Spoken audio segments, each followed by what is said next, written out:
Welcome back to the Monday Morning Point Guard Podcast. On today's episode, going to be talking about Curry versus LeBron in terms of just how different they are as era-defining players, as the players that define this era. If you do like the video, please give us a like. Also subscribe. We're dropping weekly content, so we'd love to have you along for that. Also, if there's a spot that you agree with, disagree with, I'm sure there'll be some disagreements.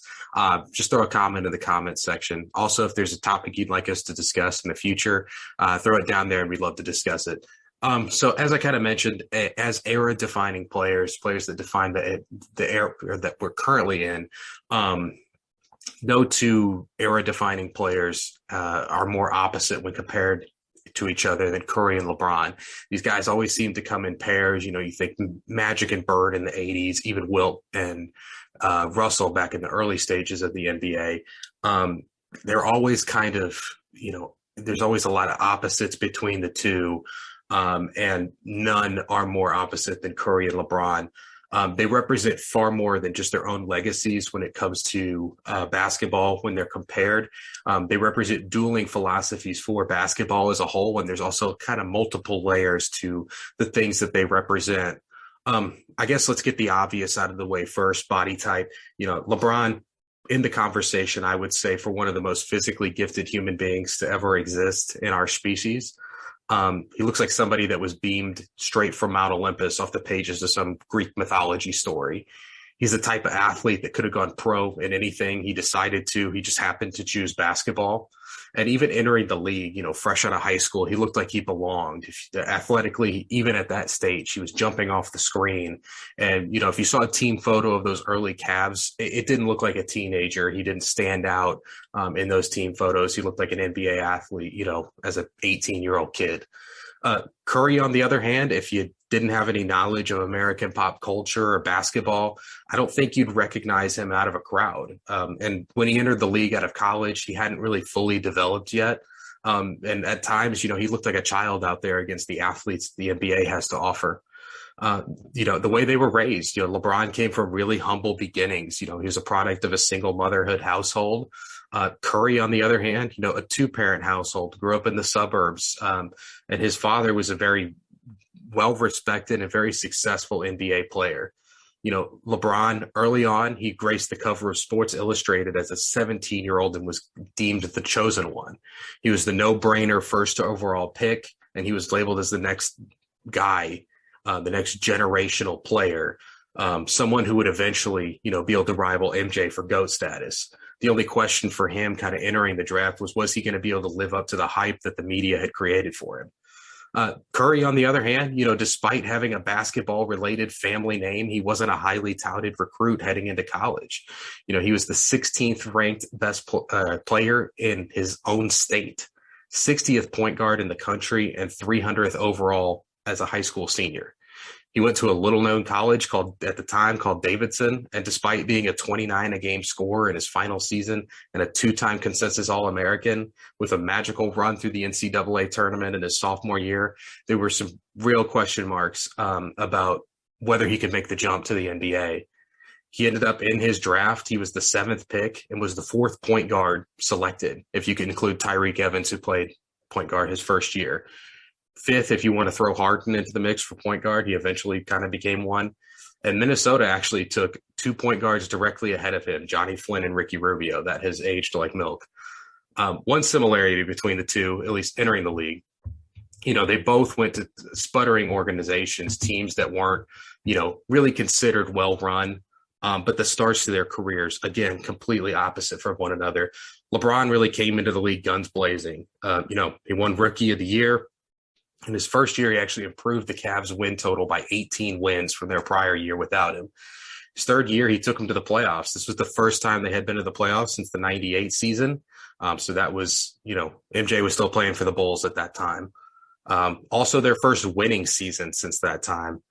And they ended up taking a playoff series in his first, trip to the playoffs. And that actually marked the first time that the Cavaliers had won a playoff season since the 93 season. To put that in context, Michael Jordan hadn't even retired for baseball yet. LeBron, his 4th season, even got to the finals with the team. That was kind of headlined by Boobie Gibson. Curry, on the other hand, it was a very bumpy start for him. He was frequently hurt. He was nearly dealt several times. I talked about that on the video when he broke the 3-point record. I did a video and talked about how, the Curry thing almost never happened in Golden State. He was almost dealt on draft day and then a couple of times early on throughout his career. But he didn't win Rookie of the Year. Tyreek Evans had a historic rookie year that year and ended up taking that home.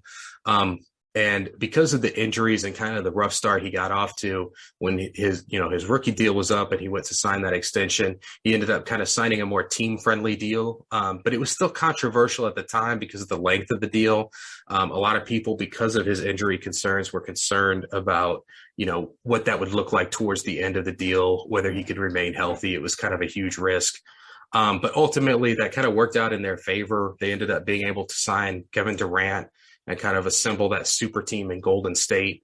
LeBron obviously has also benefited from being part of some super teams. But, even the way that these teams were constructed and kind of thrown together, they both played on super teams, but the way they were put together was completely different.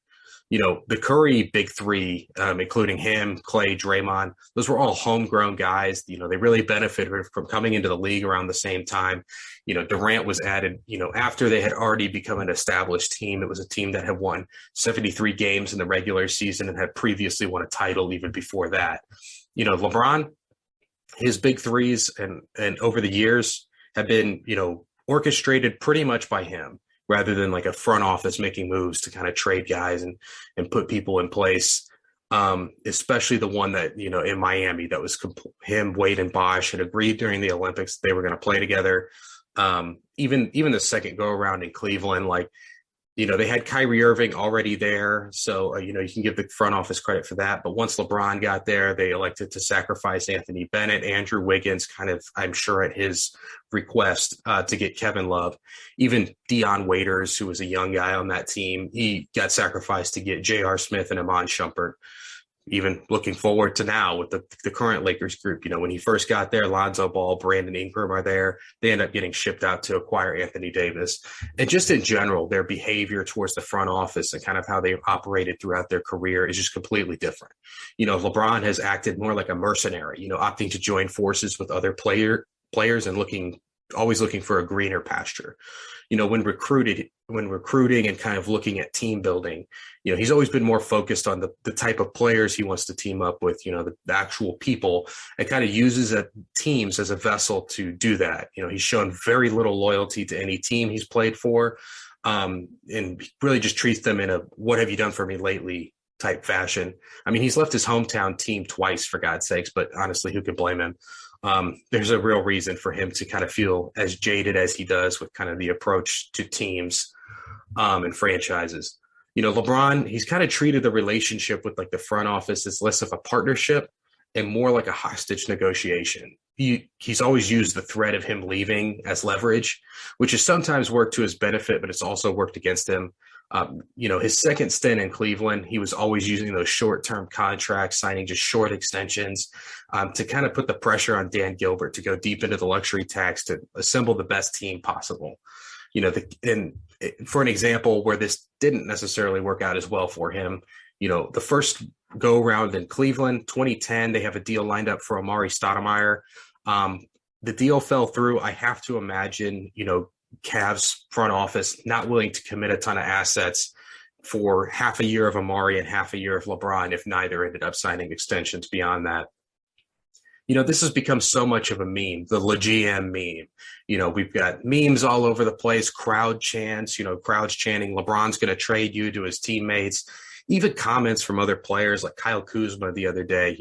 He's been playing really well lately and said he felt like LeBron. And so the other guys in the locker room better look out the way they look at him. Otherwise he's going to have them dealt, just in a joking manner, but it's just become such a meme because his fingerprints are all over moves that the front office make for teams that he plays for. And, he's always opted to play with veterans who can help him win in the short term versus younger guys who he can help along and maybe take the torch from him down the road.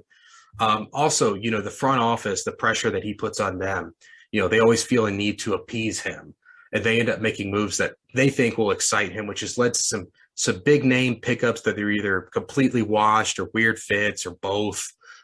The state of the current Lakers is like the perfect example of that. You've got Carmelo Anthony, Dwight Howard, DJ or DeAndre Jordan, and you could just, it's like a who's who of players that haven't been good in 10 years. Yeah, his first Cavs stint even had some really funny names. Like they bring in Larry Hughes, and like he never really does anything for him. Wally Serviak, this was his last stop. Ben Wallace, this was one of his last stops. He ended up having a swan song in Detroit, but yeah, they ended up bringing him in. Shaquille O'Neal at age 37. Miami, he didn't get as much of a say in the front office affairs as he would have liked. I think that's ultimately what led him to kind of decide to move on. That and the team wasn't looking that great, when he was ended up jumping ship to go back to Cleveland. But there's still some really funny names in there. You've got Mike Bibby, Eddie Curry, Greg Oden, Zydrunas Ilgauskas played with him in Miami, Rashard Lewis. Yeah, I think this had more to do with like teams were kind of unwilling to trade with Miami at the time because they were put off by the way that the Big Three was put together there. So I think it has less to do with LeBron demanding to play with veterans than like Miami just needed to kind of fill out the roster because they weren't able to deal with anybody. His second stint in Cleveland, the second go around, also has some really funny names. You've got Jose Calderon. This is his second to last year in the league, was the year with Cleveland. Sean Marion, his last stop. Kendrick Perkins didn't really play a lot for them, but he was there. He had half a year of Isaiah Thomas, the year that the Cavs just had that complete fire sale. Derrick Rose. I think the one that will be lost to time is Dwayne Wade for half a season. Andrew Bogut played there, interestingly enough. I remember when he got picked up, ESPN and those talk shows made a big deal about what a great pickup that was to get Andrew Bogut. I didn't remember him playing at all, but it turns out per Basketball Reference, he played one game in 1 minute. So didn't end up being quite as big of a pickup as maybe ESPN thought. Can't forget about Darren Williams. Also, Richard Jefferson ends up being a huge part of that title team as a small ball four. One thing I kind of wanted to mention, like for his team building, he kind of treats franchises like the aliens from, either Independence Day or War of the Worlds, maybe both. I can't remember, but the point remains the same. The aliens from those movies, they're moving from planet to planet to consume all the natural resources. And then they'll move on to the next planet. And that's kind of the way LeBron has behaved. He comes in, all the young guys and draft picks get shipped off to bring in vets and other stars. And then once the team is so bogged down with older players on bad contracts and it's completely devoid of draft picks, he'll jump ship. I wouldn't be surprised to see him move on from the Lakers here, after next season. And we can't really blame him for this planetary consuming type behavior he has, based on the way that his first stint in Cleveland went. They gave him very little reason to feel confident in the player development there, or the fact that they would make like a good draft selection, sign a good contract, anything. Kind of when he first gets there, Carlos Boozer would have been a really great like number 2 option for him and for them. But he ends up playing them like a fiddle on his way out the door to Utah. He really just used them as leverage to get a bigger deal from Utah, and it was a deal that Cleveland couldn't match. So not a great start to that relationship. Also, look at the guys and kind of the draft decisions they made kind of around LeBron entering the league. So this is just going to be a brief Cleveland draft woes during that time. 2000, they draft Jamal Crawford, but they trade him for Chris Mim and cash. Yikes. Dezagna Diop, I'm sure I butchered that pronunciation. I can't remember how it was said. He was the 8th pick. ISO Joe Johnson was the 10th pick in that draft. Richard Jefferson at 13, Zach Randolph at 19. So again, not great there. Even though Randolph got off to a kind of a slow, rocky start in his career, but it still would have been better than Diop. 2002, Dejan Wagner, 6th overall. For those who don't know Dejan Wagner or don't remember, really highly touted player coming out of high school. And look up his high school mixtape. Like, he looked amazing. So I'm not going to kill them too much on that pick. But Amari Stoudemire, 9th overall in that draft. Caron Butler, 10th. 2004, the year after LeBron is there, they select Luke Jackson, 10th Could have had Al Jefferson at 15 or Josh Smith at 17. So not inspiring a lot of confidence. We've got like, what is it, 4 or 5 drafts that I just mentioned in there, where they picked at best a role player on a bench and at worst a guy who was out of the league within like 3 years, or a bench warmer. Curry, on the other hand, LeBron has had his fingerprints all over the front office stuff kind of his entire career.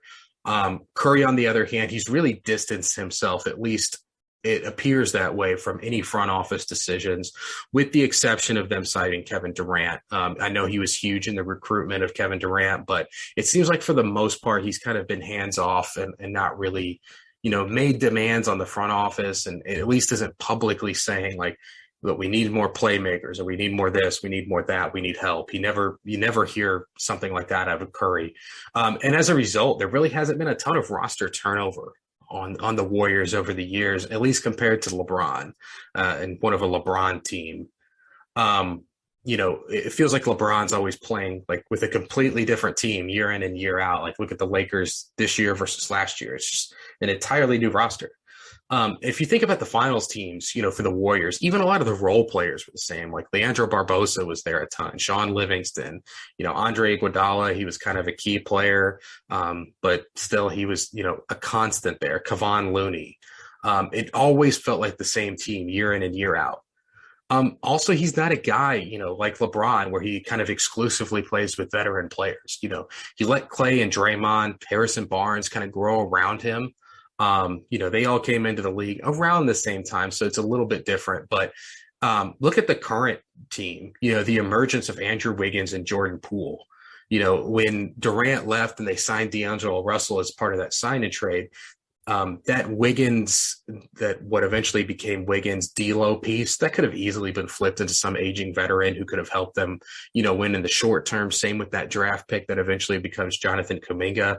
And speaking of Kuminga, on the roster now, they've got Kuminga, Moses Moody, James Wiseman, Jordan Poole is all real young guys that could easily be exchanged for like another star player, or at least some veterans who would be better in the short term.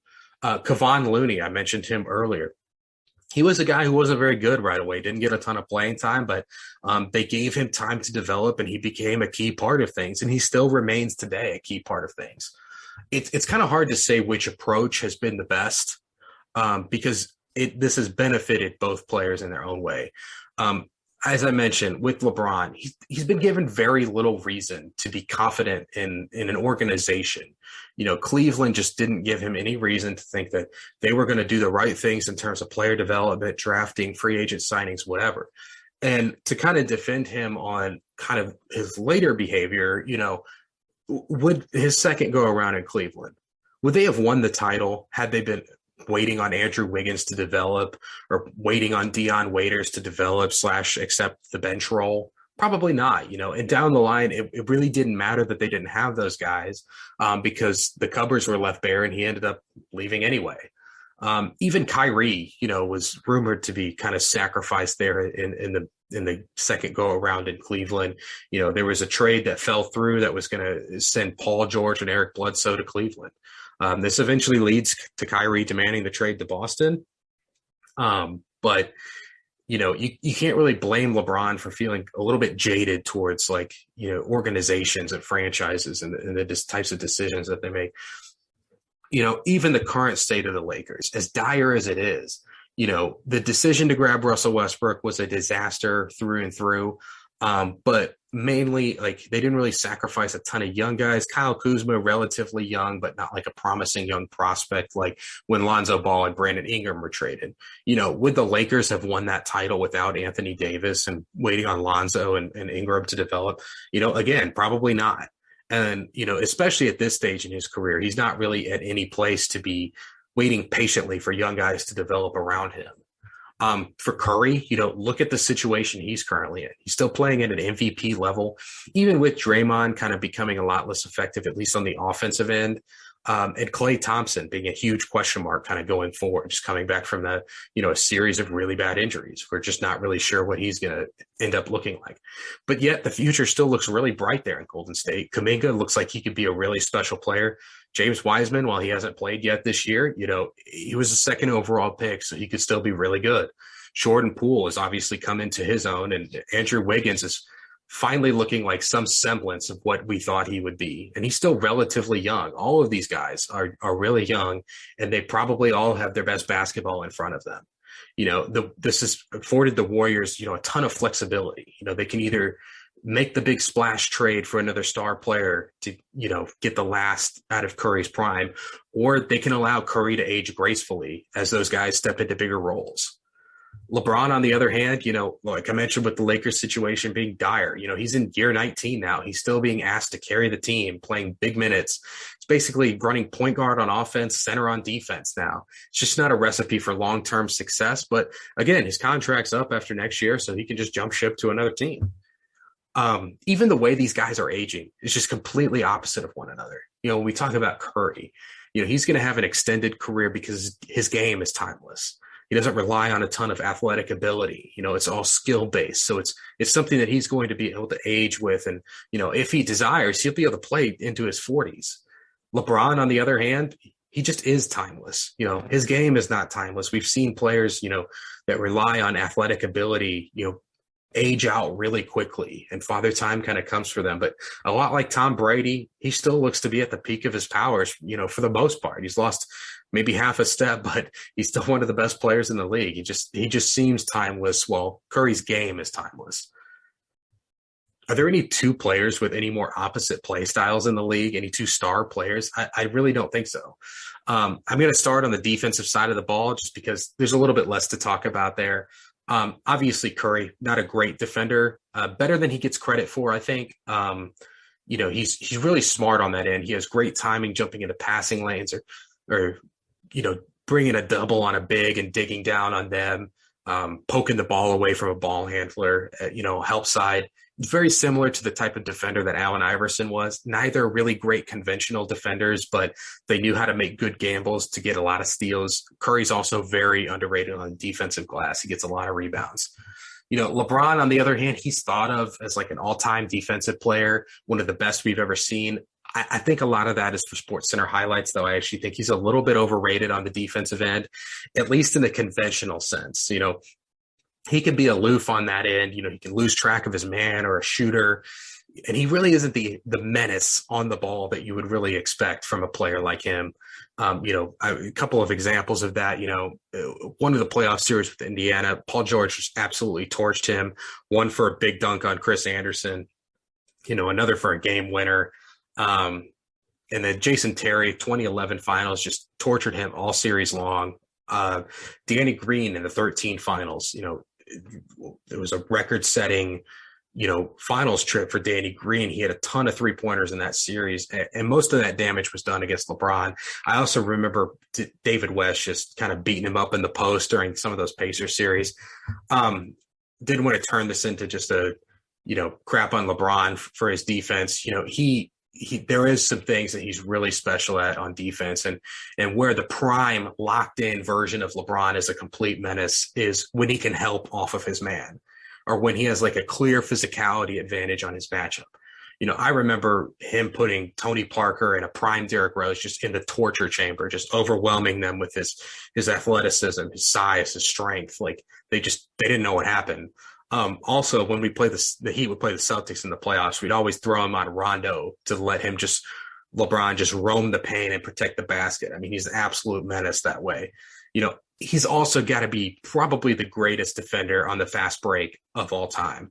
Those chase down blocks he gets, I'm still blown away by them. It's just insane. And it just feels like a guaranteed thing when he's chasing someone down on the break. Both are just really smart team defenders who know how to gamble, but they gamble in different ways. Curry, more about the steals. He jumps into passing lanes, digs the ball out on bigs, pokes the ball away from a ball handler. LeBron can play some passing lanes too, but he's not really digging on bigs like Curry does, or poking the ball away from a ball handler who kind of dribbles to him on help side. But, unlike Curry, LeBron is super versatile on that end. In his prime, capable of guarding 1 through 5 very easily. That's just something, just because their frame, we would never be able to say about Curry. Finishing around the basket, now to switch gears to more of an offensive thing. Both of these guys are all time, in terms of finishing around the basket. Curry is, and the way they finish is completely different. Curry is all about the slippery finishes around the basket. He's really good at kind of squeezing through like a driving lane and being crafty with the finishes. I'm thinking specifically about those layups that he does that seem to hit the rafters. He throws them up so high off the backboard that keeps it away from a shot blocker, and it just feels like it's never going to come down. When I did the Curry video, I'm just going to briefly mention this. I talked about how good of a finisher he actually is around the basket. He's the only non-center top 10 in effective field goal percentage, like just insane stuff. And field goal percentage around the basket, he was around the territory of like a David Robinson or a Hakeem Olajuwon. It's just, he just is really efficient down there. Kind of with Curry being a little bit more finesse, really crafty around the basket, LeBron has always just been destructive. He still is today. Head of steam on the fast break. You're not even able to foul him. He's just too strong. He's going to get the and one, so it's better to just let him go. He bullies his way to the hoop, and, he still goes through people today, goes less over the top. But when he was younger, he was either going through you, over the top of you, or both. It's a shame we never got him in the dunk contest, but he's still going to go down with one of the most impressive in-game dunk highlight reels of all time. Look at the way these guys set up their scoring. Everything for Curry, outside in. His drives to the basket are just keeping the defense honest to help him get more three-pointers off. When have you ever seen Curry take a contested fast break layup? Like on the break, he's either taking the three, or if somebody bites so hard on the three, he blows right around him. He's coasting in for an uncontested layup. LeBron, on the other hand, everything is inside out. He shoots threes to keep the defense honest for his drives to the basket. Early on in his career, teams were just sagging off of him. So he developed that three-point shot to drag teams out of the paint where he could blow by them. Even today, most teams are still happy to let him take those threes. It's not because he isn't effective or isn't a good shooter. It's just it's less destructive to a team on defense to have him shooting threes than barreling into the lane and getting fouls and easy baskets. Offensively, LeBron, kind of the jack of all trades. He has every tool in the toolbox, you name it. Drives to the basket with finishes around the rim. He's got the post game. He can shoot, mid-post fadeaways and stuff like that. He's a master of the pick and roll and a lethal passer if you're bringing a double team. He's like the human Swiss Army knife. Curry, on the other hand, he's seen as a lot more of a specialist. And I know that sounds like an insult, but I think it's more a credit to his shooting than a slight to the rest of his game. Everything he has is built around his three-point shot. And in my opinion, there's no player in NBA history who's better at any one thing than Curry is at three-point shooting. Off the dribble, off the catch, on the move, set shots, deep threes, corner threes, you name it, and he's probably the best in league history at it, or at least he has a real case to be the best. Even the way they make their teammates better, totally different. LeBron is a guy that dominates the ball, has a high usage rate, focuses on driving and kicking, or is always the one making the pass to set up his teammates. His threat of driving and scoring in the paint just sucks the defense in and allows the shooters he has on his team to get the best looks they've ever had in their career. Or, pick and roll. I mentioned him being a master of that. His threat of driving, just taking it in to the basket on the pick and roll, leaves the roll man just wide open. The gravity he commands in the paint is just as high as any player we've ever seen in the league. And with his passing, it makes it nearly impossible to defend him. Curry, on the other hand, spends a ton of time off the ball. And while he can run the pick and roll and he's a very good passer, it's nowhere near to the level of vision and accuracy that LeBron has. But Curry's gravity is on the exterior. Everything just due to the fear of him shooting threes, it just opens up the floor for the entire rest of the team. Think about when you play pickup at the rec. Like, it's always easier to score when you're playing 2-on-2, 3-on-3, or 4-on-4. And with Curry, like with him on the court, at worst, your team is playing 4-on-4. But in reality, they're playing everybody. The defense is so focused on him. It's a really distracted 4-on-4 because you've got to dedicate one guy to just shadow him and do nothing else defensively. even how you can build a team around these guys is so different. LeBron teams, it's really simple, really finite, the answer to build a team around LeBron. There are very few types of players that work with him because of his ball dominance. Players that need the ball, like Wade or Westbrook, are always going to struggle with him. And we've seen that play out throughout history. Traditional post-up players, not that we have many of those in the league these days, don't really work either. Like, look at Chris Bosh, Kevin Love. Those are guys who basically became glorified spot-up shooters in, their time with LeBron. But the guys who work with LeBron are just in general players that don't need the ball. You have to have good spot-up shooters above all else. And he's going to get the most out of your old Mike Millers, your old Ray Allens, Wayne Ellington, just guys who shoot, catch and shoot, and do nothing else. They're going to get open looks off of playing with LeBron, and he's going to be able to protect them on the other end with, how great of a shot blocker and presence around the rim he is defensively.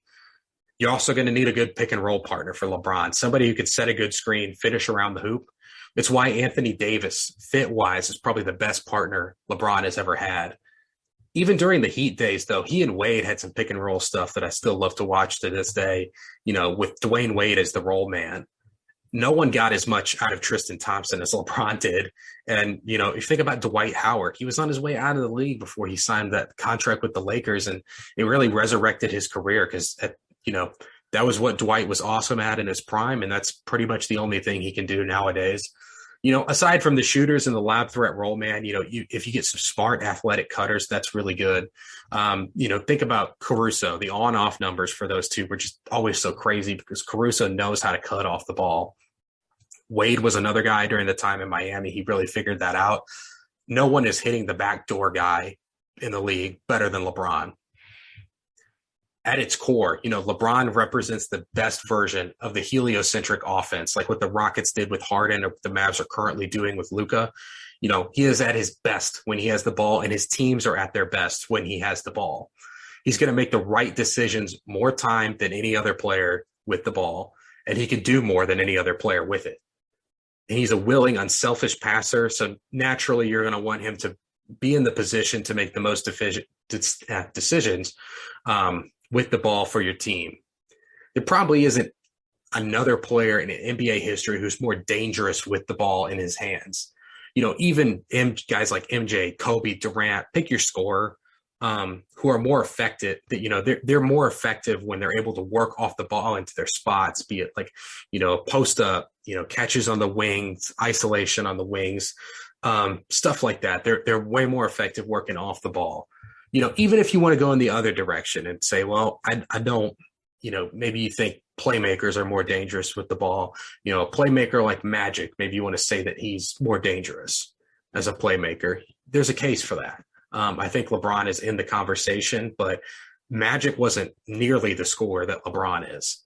So while he isn't the best in league history, LeBron, at either scoring or passing, likely, he is the best combination we've ever seen of those two. The prototypical point forward, I think Scottie Pippen is a guy that you can really point to, kind of invented that position, but LeBron has taken it to the next level. While I mentioned LeBron, talking about him, he's a really unselfish player. But even the unselfishness, these guys are both unselfish. Even the way they are unselfish is different. LeBron is a really willing passer. He wants to create for his teammates and always wants to make for the extra pass. But his play style doesn't allow him to be effective in a more diminished role on the team. Curry, on the other hand, he takes some really selfish shots throughout the game. Shots that LeBron doesn't really take. But his play style allows him to take a diminished role, and we've seen him take a diminished role, and that's really unselfish from a superstar player like Curry. And because of LeBron's play style, anytime you have him on your team, the floor of what your team will be is higher than adding any other single player in NBA history, I would say. Evidence of that, he's only missed the playoffs twice in his career. Three times in his career. 1 year with the Lakers, he was hurt for a good amount of the year. The other two were the first 2 years in this league. We're in year 19. It's just insane. With Curry, I think the floor is a lot lower with Curry on your team. You know, the floor of what you can be. We've kind of seen that play out over the last couple of years, but the ceiling is so much higher with Curry on your team than with LeBron. And it's because he can take that diminished role. We have evidence of that. You know, have we ever considered a team that LeBron is on just completely unbeatable? Even the big three Miami Heat, when they were put together, you know, a lot of people were worried that no one was going to be able to beat them. But when the season started, they were very beatable. They even lost in the finals their first year, and they lost in the finals, you know, the last year that they were together. Curry, you know, his teams, even before Durant got there, you know, they posted a 73-9 record, basically unbeatable that season, kind of stomped through the playoffs with the exception of the Oklahoma City series where they went 7, and then obviously that 7-game series against the Cavs where they ultimately ended up losing. And then once they added Durant, you know, they were just completely unbeatable. They were stomping through the playoffs every year. And this kind of goes hand in hand with why there really isn't a Curry formula to building teams. Like I had mentioned with LeBron, with just the spot up shooters and like an effective role man. I'm not going to get into the morality of Kevin Durant joining a 73-9 Warriors team that had previously won a title. But the fact remains that was really a seamless transition for those guys. Unlike when LeBron put together the big three in Miami, or I guess unfair to say, when they put together the big three in Miami, you know, some credit for that seamless transition with the Warriors should undoubtedly go to Kevin Durant for fitting in. But I think Curry also deserves a ton of credit for that, probably more so. You know, he made that fit work. And, you know, he was the guy that kind of took the step back. But I'm not going to get too much into that. I more just want to discuss why that's even possible. You know, opposite of, you know, LeBron, Curry, for my money, is the most dangerous player in league history without the ball. You know, I mentioned in the Curry video when he broke the 3-point record, you know, running off of screens and doing the running around that he does off the ball, he really just puts the fear of God in you that a 3-pointer is coming, because it takes so little time and space for him to get off a quote unquote good look. And because his quote unquote good look includes, you know, 2 guys draped all over him from half court on and in, you're basically living in constant fear. And with that fear, the floor is just wide open. All of this to say the type of player that Curry can play with is pretty much limitless. But if we're going to talk about needs, I think as far as needs go, outside of the obvious defensive players to kind of help cover for him, I think both of these guys need good defensive players alongside of them. I think that's just something you need for a championship caliber team. Good screen setters for Curry is a must. Also, you know, at least a good passer who can put the ball in the shooting pocket for him. Draymond Green obviously ends up becoming like just the perfect teammate for him. And then that really outside of that, it's really whatever you want. You want to build a team of great shooters. Look at how great he and Klay Thompson are together. It works because it's hard to keep up with one great shooter. Now you start running 2 and 3 around, like when they had Durant. It's just impossible for a defense to keep up with that many guys. You know, it just, you can't, as a defensive player trying to help out, you just can't keep track of all of that and whoever has the ball. Would you rather have like some ISO scores and slashers? You know, look at the resurgence of Andrew Wiggins, you know, Andre Iguodala when he was still, you know, relatively in his prime, or even Jordan Poole kind of coming into his own now. You know, driving lanes are never more open than on a Curry team. I feel like once a game, I watch Draymond Green lumber down the lane for the world's slowest drive and an uncontested dunk, just because there's no one in the paint. Curry was running off of a bunch of screens, and everybody was so worried about that they forgot Draymond with the ball. And we haven't really seen this played out, but imagine if Curry played with like a dominant big man, like a Shaquille O'Neal or somebody that could just eat in the post. Good luck bringing a double onto that big man with Curry floating around out there. You know, I mentioned LeBron being kind of a Swiss Army knife because of his skill set. Well, Curry is the Swiss Army knife because of who he can play with. Last thing I want to mention here is some legacy stuff. I don't want to get into who ranks above who all time. We'll save that for another time. But just in general, their impact to basketball as a whole. You know, let's start with LeBron. I really think that he represents the history of the league. You know, he has mastered basically every aspect of the game that has come before him. He's made it his own. Physically, he's a force like Wilt or Shaq. Playmaking, he does a really great Magic impression. He has scoring outbursts like Michael Jordan or Kobe. Play style wise, he could play the hero ball of the 90s and early 2000s. He could run Showtime on the break like Magic in the 80s. Or, if you want to go pick and roll heavy, he runs it about as good as any 7-second Suns team ever did. Particularly with the Suns, he really took that heliocentric offense and small ball that they kind of pioneered, made it his own, and took it to the highest level possible with the Heat. He is the endpoint, the master. He's taken everything that's come before him to its furthest level. He hasn't really changed the way basketball is played, but he's mastered everything that's come before him. While LeBron represents the past, Curry is the future. He's revolutionized the game of basketball.